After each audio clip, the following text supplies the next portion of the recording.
Ladies and gentlemen, welcome to the Hyperconscious Podcast. Alan, what is hyperconscious? Once you understand why something is the way that it is, now you have the power to change it. Great conversations with great people and great questions are the keys to the kingdom of unlocking your consciousness. Every single action that you do starts as a thought. When you control the way you think, you will control the way you act, and you will control the way you live. That is hyperconscious.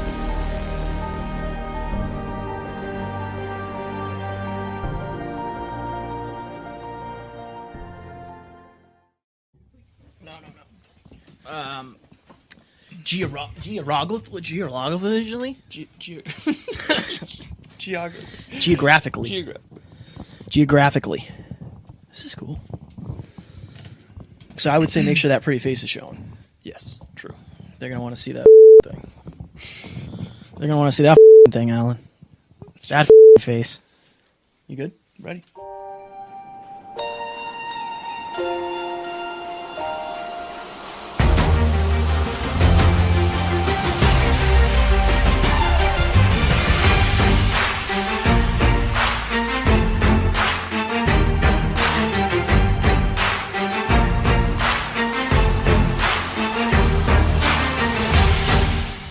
Ladies and gentlemen, welcome back to another very special, as always, episode of the Hyperconscious Podcast.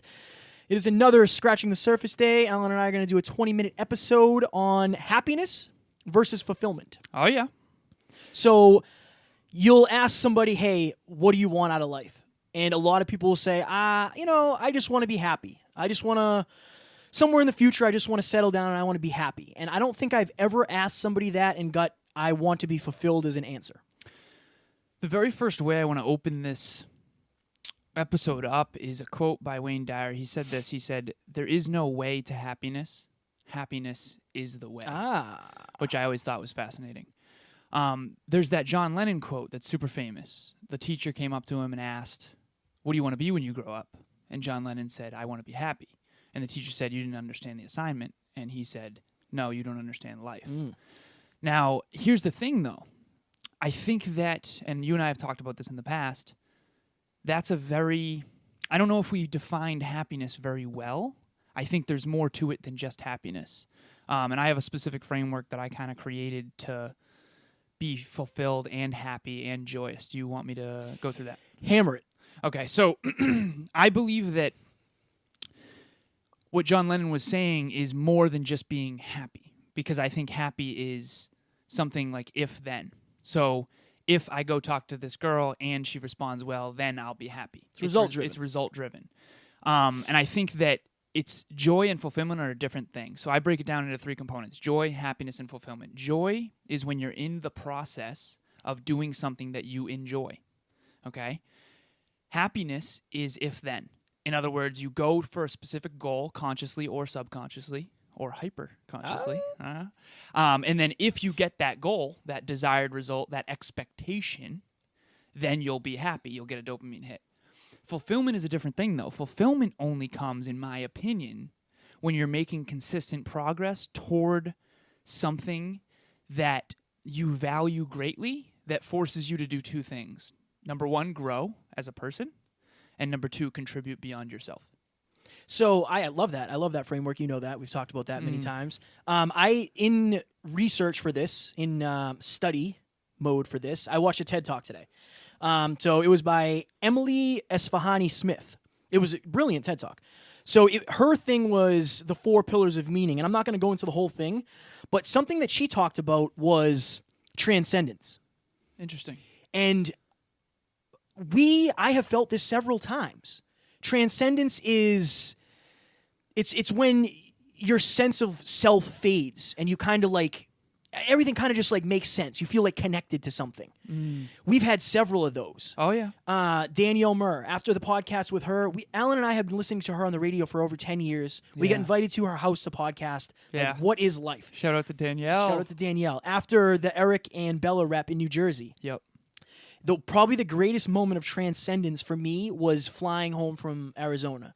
Yeah. Looking out the window after realizing the week that we just had, it was like, it was Is this weird. real life? I wasn't happy. Like, I was way more than that. I was fulfilled for sure. Yeah. But I was also in this moment of, like, everything just felt right.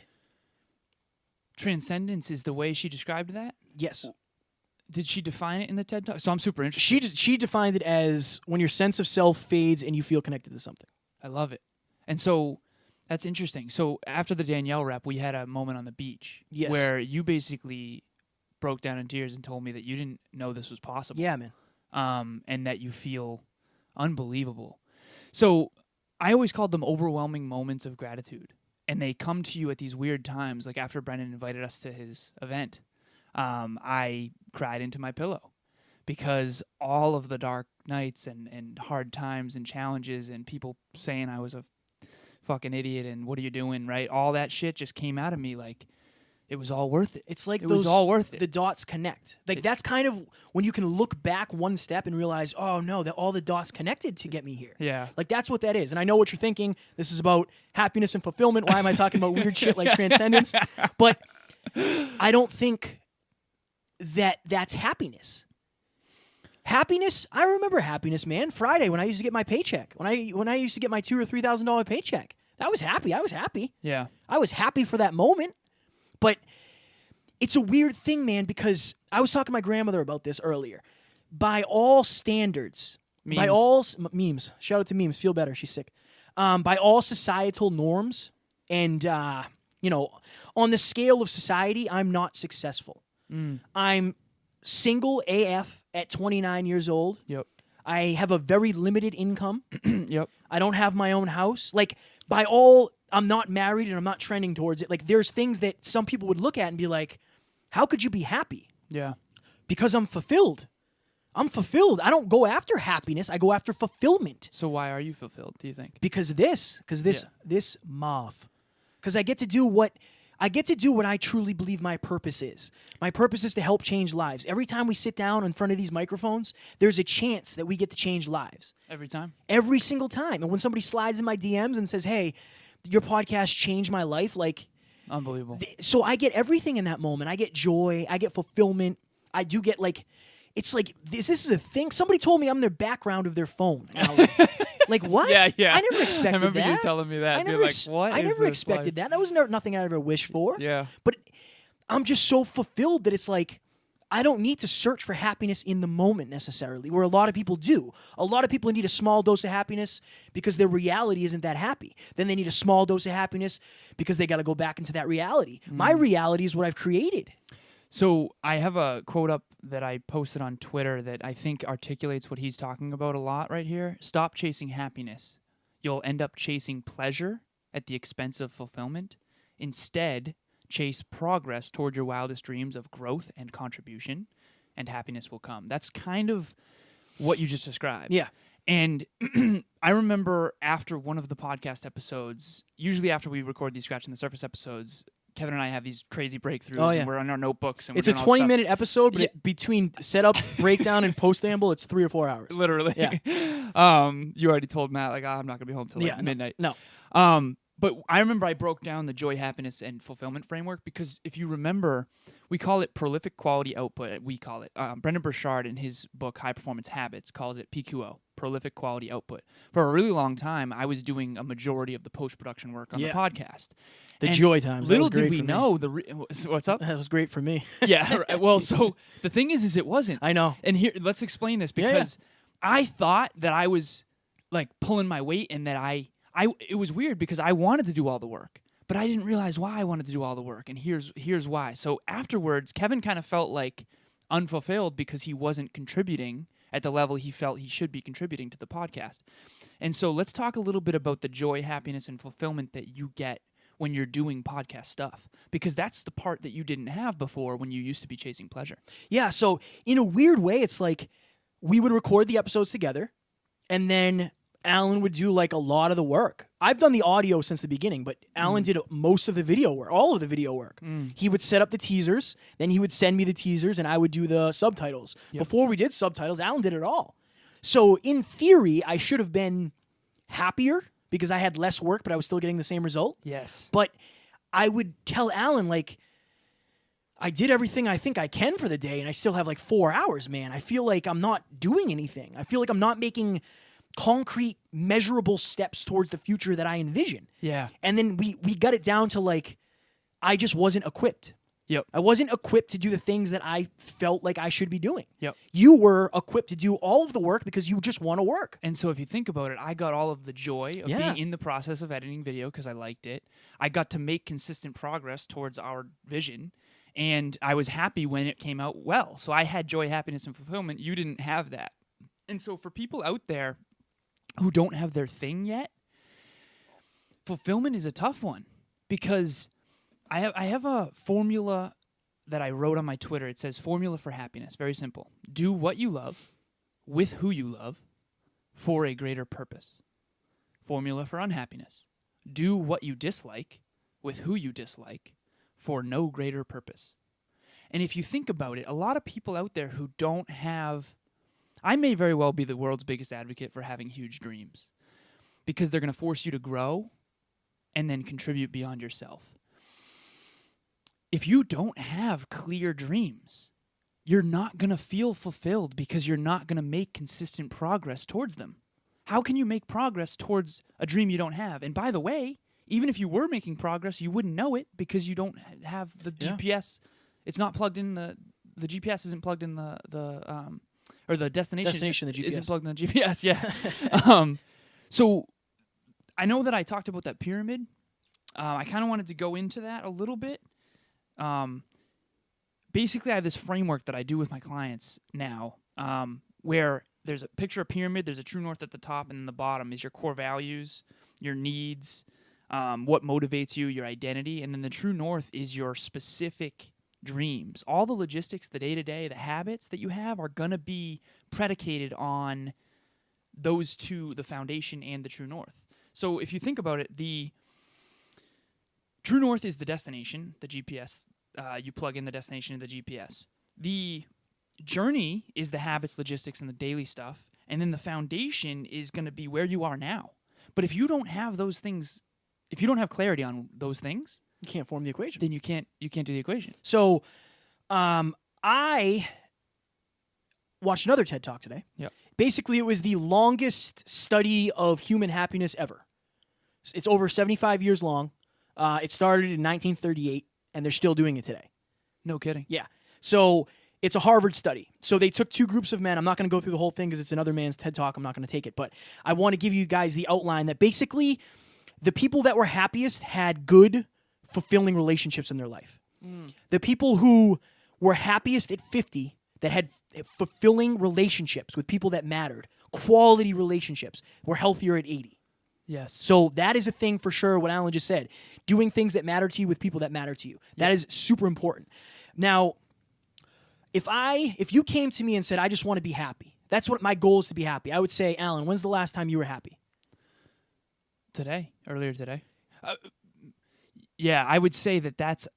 It depends. What do you mean? It depends. Exactly. What does happiness mean? Exactly. And then I would say, why were you happy in that moment? Yeah, I would say because this went well.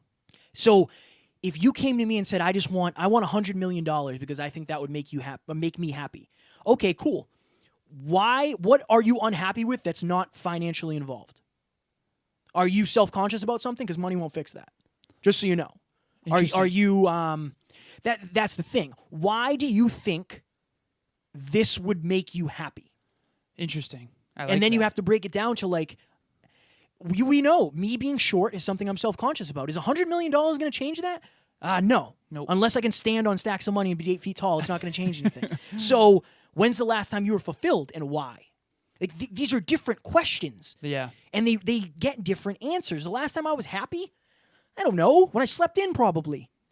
Like, yeah, this morning I was happy because I slept from 4:30 to 5. How do we articulate what happiness feels like? Because it's different in everybody. Because to me, it's even if you look at the biochemistry, it's a dopamine hit.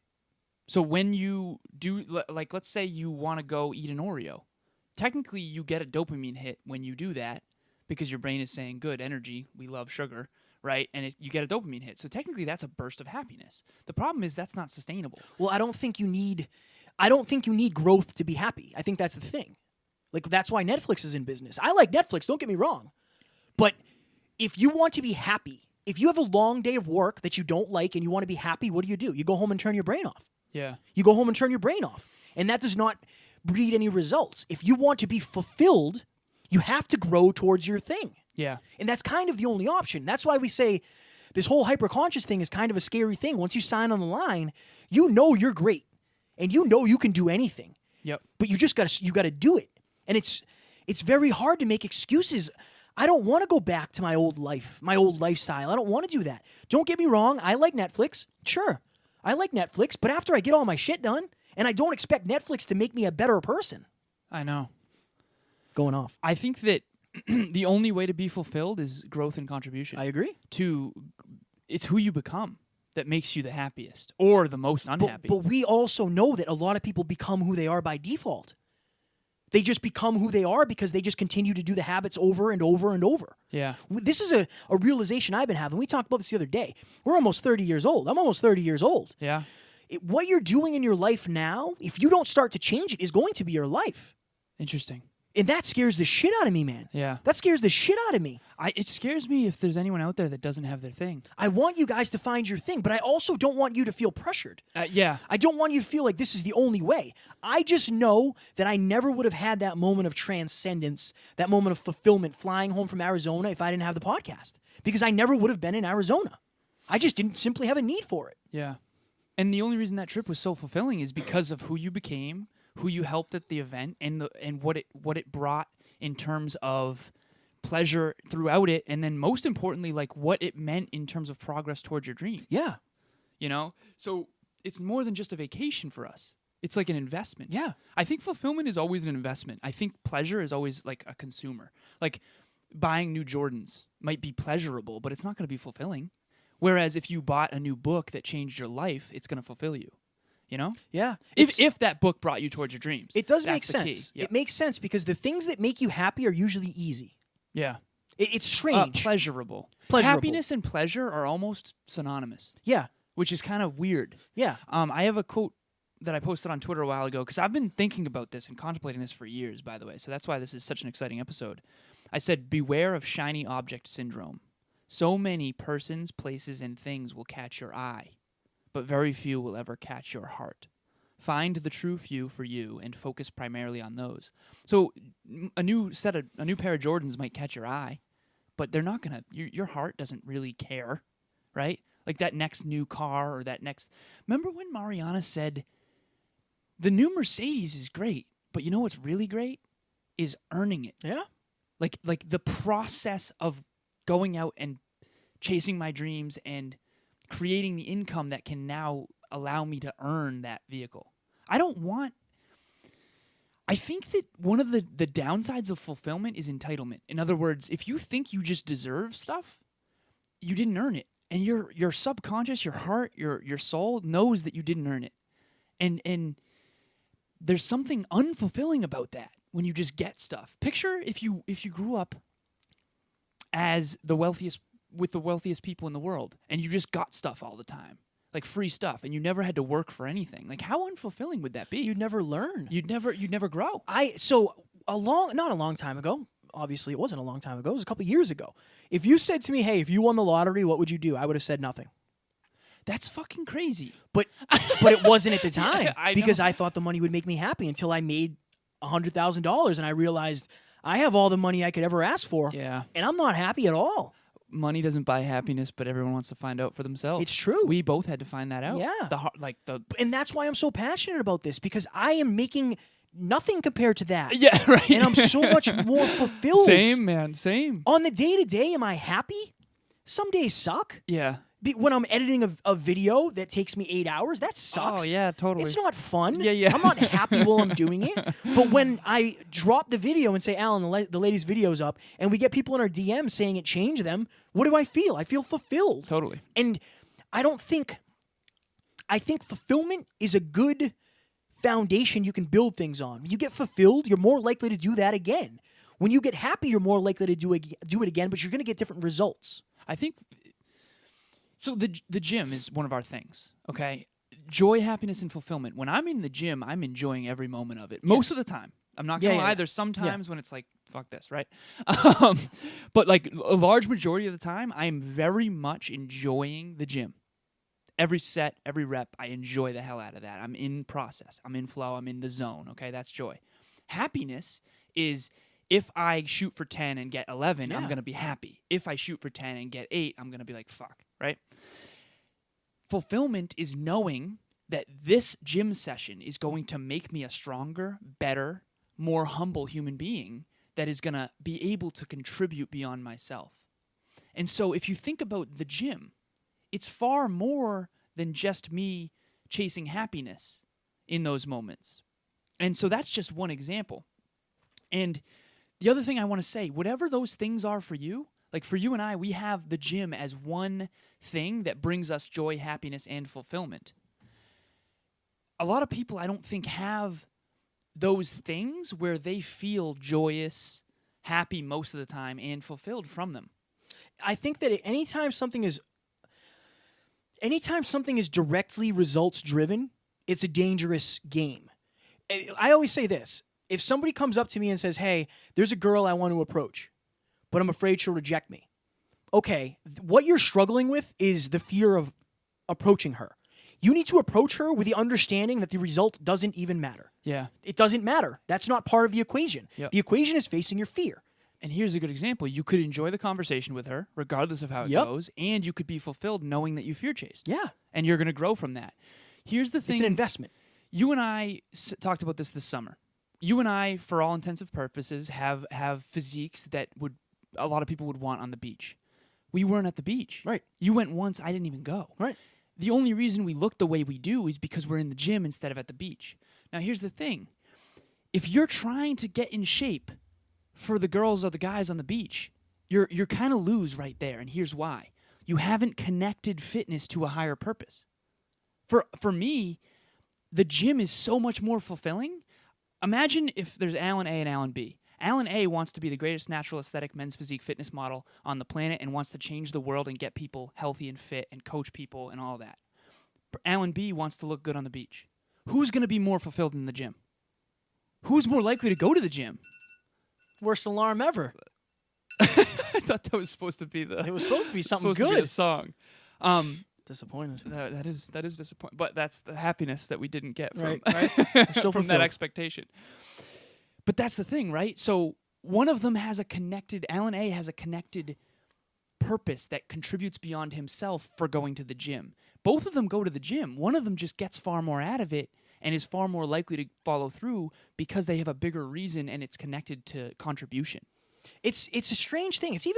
It's very hard to like quantify the difference between the two, but you'll know when you feel it. You'll know, yeah. You'll know when you feel it because you'll be willing to do things that don't necessarily make you happy in the moment because you know they will fulfill you long term. Yeah. Getting on a plane did not make me happy. Not at all. You were freaking out. But the whole trip fulfilled me in a way that I'm super proud of myself. And I'm super proud of us for doing that. And we've grown together and we're experiencing these things together.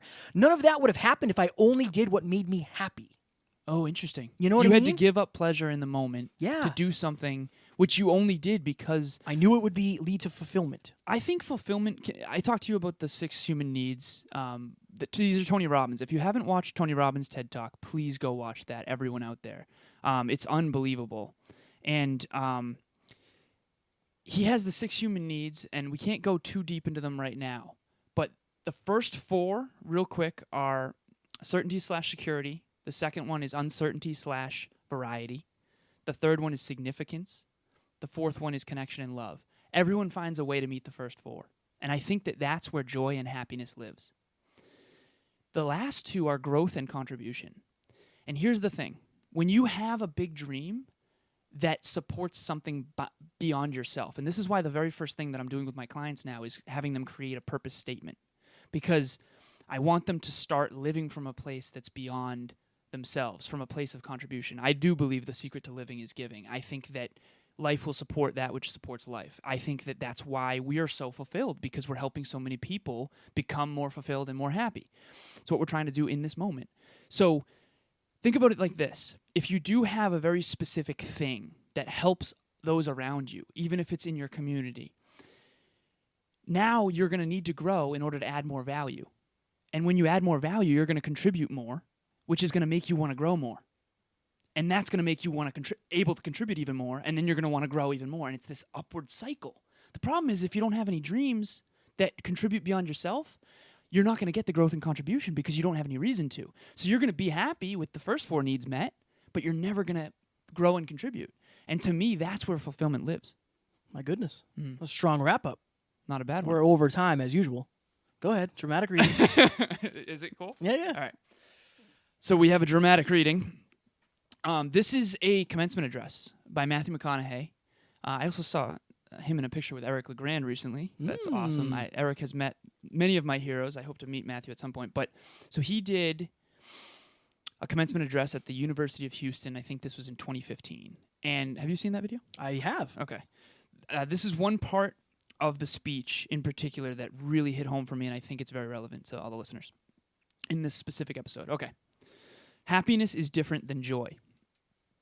I just want to be happy, in quotes. I hear that all the time. But what is happiness? Happiness is an emotional response to an outcome. If I win, I will be happy. If I don't, I won't.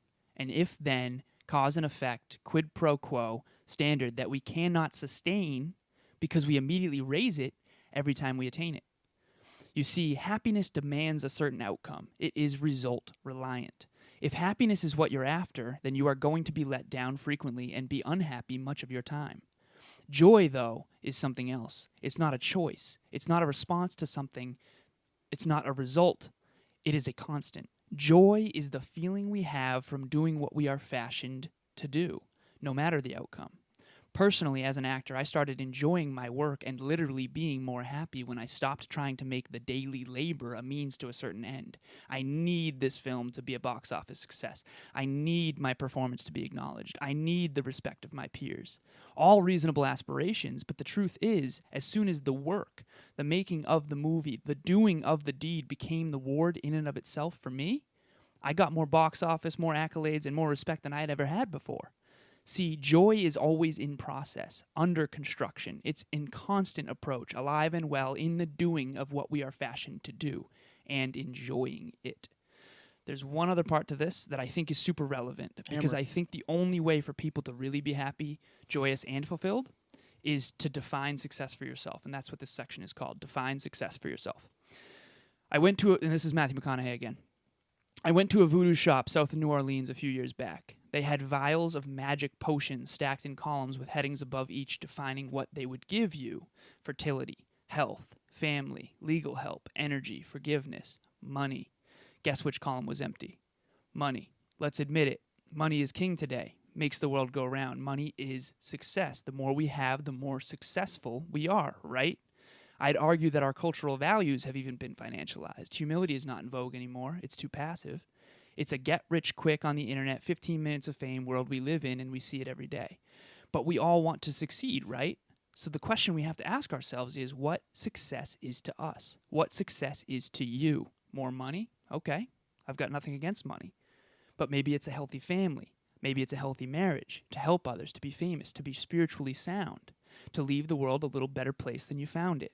Continue to ask yourself that question. Your answer may change over time, and that's fine. But do yourself this favor, and this is the kicker that really hit home for me. Whatever your answer is, don't choose anything that will jeopardize your soul. Prioritize who you are, who you want to be, and don't spend time with anything that antagonizes your character. Don't drink the Kool-Aid, man. It tastes sweet today, but it will give you cavities tomorrow. Life is not a popularity contest. Be brave, take the hill, but first, answer the question, what's my hill? Matthew McConaughey. I know. My goodness. Unbelievable. If you're listening to this, I think on some level you want fulfillment, and you understand that happiness isn't forever. Happiness isn't prolonged. It's minute to minute. It's result to result. I have been more fulfilled in unhappy situations because I know that unhappiness will lead to greater things. If you're listening to this, figure out why, if you're not happy, what does happiness mean to you? What do you think you need to be happy, and why do you need that? If it's money, that's only going to fix your finances. That's only going to fix your finances. Then think to yourself, what does fulfillment mean to you? When's the last time you felt it? If you've never felt it, then try to do something greater than you and you'll feel what that feels like. We get to feel that all the time. Yeah. And that's more addictive than happiness for sure. And if you're listening to this, you want that. You want fulfillment. You want something that's you can spread out over time, something with longevity. Happiness is result driven, Yep. not fulfillment. Love it. That was such a good wrap up. The last thing that I have to say, and you guys all know this, like Arnold says. He says this. He says, you can have the greatest ship or the greatest airplane in the world, but if the captain doesn't know where to go, you're just going to drift around. If you're just drifting around, you're inevitably going to chase fulfillment at the expense, or chase Happiness. pleasure. Yeah. Chase pleasure at the expense of fulfillment. You got to find your thing. If you haven't found it yet, keep looking. It is out there, and keep looking because you got to find it. That's beautiful. So before we go, I'm just going to throw this out there. I am going to take a one-on-one mindset coaching client. I'm not charging. I want to do a one-on-one. I want to help somebody, and I'm not even going to figure out time, how long the call is going to be. It's going to depend on who the person is. It's going to be completely tailored to you. So I just want to throw that out there. Hit me up at Never Quit Kid, and we will help you change your life. I am very excited for Kevin to work with somebody, and we'll talk to you soon. Bye.